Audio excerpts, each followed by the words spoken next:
Hello again, everybody. This is going to be episode 2 of the GMC truck rebuild here. Here you can see what we've done. We've got it on jack stands in the front, and we got jack stands also right here, if you can see. Oops. Right under there. Our cut point is right here, so we want to make sure that we have it blocked up good up here. And something else that we've done, let me show you. Okay, each wheel we took a square, set it up this way, exactly level with this. This is just in case the front wheels move for some reason. I went ahead and marked them there, and that way to make sure we know how it was that way. Same with the back. Stood the square up here. That's the dead center. And then that's how it was. We measured the distance to the ground on all of the bed mounts, or the 4 main bed mounts. There, there, there, and up there. That way we've got a reference as to the height of it. And then one more thing that we measured was from right here straight back to the end of the frame on both sides. And that way when we put everything back, we can make sure we get these same measurements. And everything should go back together, and the frame should be good and straight, and the truck will drive straight down the road. That's a critical step. You don't want to skip on that, because you have to have everything straight. But anyway, now we're going to get to unbolting and taking stuff off.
Well, we got a whole lot less stuff on the back of the truck now. We got everything took out. I got a couple cab bolts under here. And pretty much all of our wires and stuff are taken loose. And here's the wires sticking out here. And all the cables and everything, and brake lines. We're going to be putting new brake lines on it. We're actually going to be bypassing the anti-lock, and we're going to be using a proportioning valve on the back brakes to keep the back brakes from locking up. But let's spin the camera around here and just look at what we've got. Okay, so there's what we got. I cleaned up all the bits and pieces of frame that are all back here. Yeah. I mean, it was bad. We were beating and thumping on the frame, and yeah, there's a lot of that frame that came off of the frame. It was just, oops, moved again. I'm trying to catch that brake fluid, keep it from getting on the concrete. It's kind of too late, but we caught some of it. Yeah, you can see a lot of the scale has actually came off of the frame, and it's a little thin. Yeah, it's thin in places. And you can get a better look at that. That's not safe. But anyway, yeah, this thing is just about ready to be replaced. I'll figure out what size bolts those are underneath that cab. Okay, so now I have the frame kind of supported with the engine hoist. And yeah, I made another mess. That all came out when I loosened up the cab mounts. There's one cab mount, and there's another one. And you can see I've got 2x4 wedged in here, and that's got the weight off of this and off of that one back there. Same on that side. Well, on that side I got the jack holding it up, but I don't see any reason why now I couldn't cut that.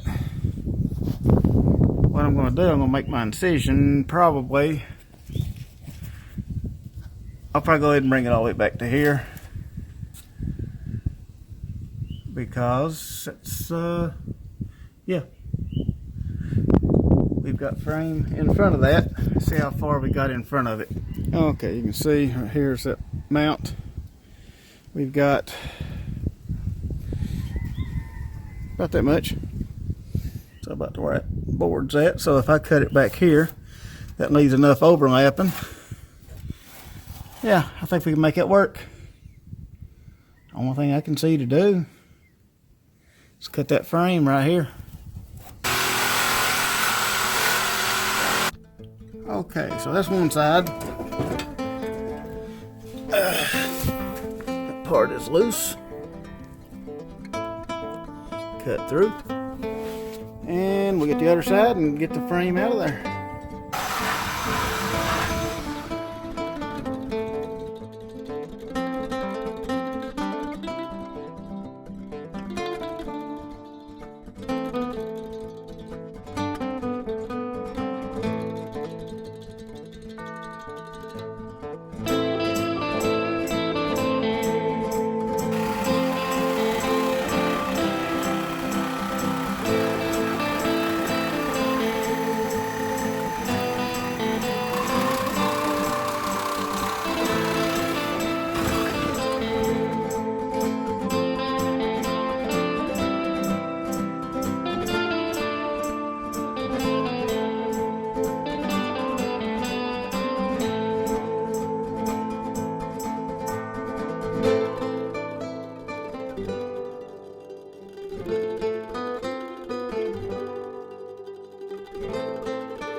Okay, well, my phone battery died, so lost some footage there.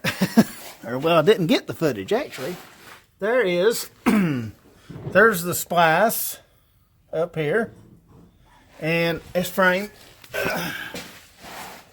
The new frame, of course, you can see it goes all the way to here. The old one comes all the way back here. I cut the top out so it can slide over it. Welded the top across the top there. Down here. Same on the other side. You can see we still have to paint the top. But that frame looks a whole lot better. we now have a frame on the back of it. Now there's going to be more reinforcement here. This is not all the welding, or this is not all the metal that's going in it, but that would probably hold actually all the way back and down across the bottom. That would probably hold because you have a mount there and you have a mount back there, and then with this mount up here, which is going to be replaced too, and everything all solid here. I don't think it's going anywhere. We're still going to we're going to put a piece across here too, so we're going to make sure that this frame don't ever go anywhere. So I guess I'd call that a pretty good day's work. We got just a little bit done. Anyway, I guess that's going to be about it for this video. Starting to lose some daylight and tired anyway. Appreciate everybody watching. I'll see y'all on the next one.